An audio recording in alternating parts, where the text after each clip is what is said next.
Pelabuhan Patimban, Subang, Jawa Barat ditargetkan beroperasi November 2020. Menteri Perhubungan Budi Karya Sumadi mengungkapkan pelabuhan internasional tengah memasuki tahap finalisasi dan revisi terkait dengan kelayakan operasional pelabuhan.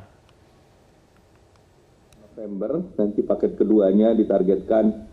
Pemerintah mempercepat penyelesaian pembangunan Pelabuhan Patimban, Subang, Jawa Barat. Dalam rapat terbatas mengenai percepatan proyek strategis nasional, Menteri Perhubungan Budi Karya Sumadi melaporkan, Pelabuhan Patimban direncanakan dapat beroperasi pada November 2020. Dengan demikian, pelabuhan internasional ini bisa melayani kegiatan ekspor dan impor mulai Desember 2020. Budi menyebut Pelabuhan Patimban akan melayani kebutuhan jalur logistik dari industri otomotif di Jawa Barat. Budi mengaku sudah melakukan finalisasi dan revisi terkait kelayakan operasional pelabuhan. Proyek pengerjaan pelabuhan pun terus dipercepat. Saat ini pengerjaan yang berlangsung yakni reklamasi hingga pembuatan akses jalan menuju pelabuhan.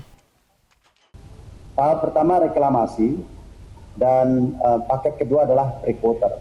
Itu relatif sudah mendekati selesai.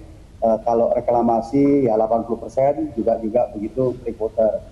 Dan yang sedang jalan sekarang itu adalah paket jalan penghubung, ya. Jadi selain jalan existing yang ada di sini, sekarang sudah ada di timur daripada Patimban, ada lagi yang di barat ya, yang sedang dibangun.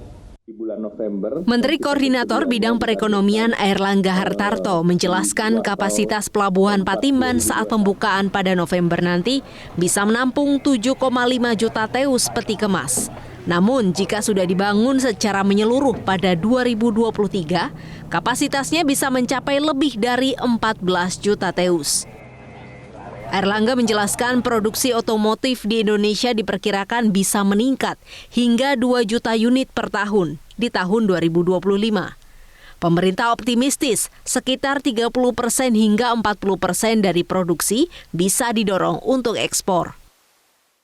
Tadi sampaikan bahwa kapasitas awal adalah 7,5 juta teus yang bisa akan ditingkatkan menjadi double. Sehingga yang menjadi potensi awal memang otomotif, di mana otomotif itu sekarang sentranya ada di Bekasi, Karawang, Purwakarta.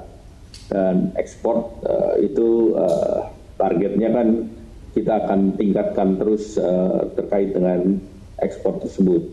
Nah, sedangkan produksi otomotif diperkirakan bisa meningkat sampai 2 juta di tahun 2025. Nah, dari 2000 itu mungkin ekspornya kita bisa dorong antara 30 sampai 40%. Kalau sekarang sekitar 20%. Pelabuhan Patimban ini diharapkan tidak menjadi pesaing bagi Pelabuhan Tanjung Priok, melainkan bisa saling mengisi.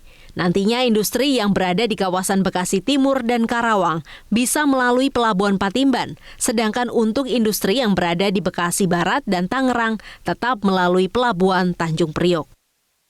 Dari Jakarta, Tim Liputan, Metro TV. Jangan lupa subscribe YouTube channel Metro TV News dan jangan lupa nyalakan notifikasinya.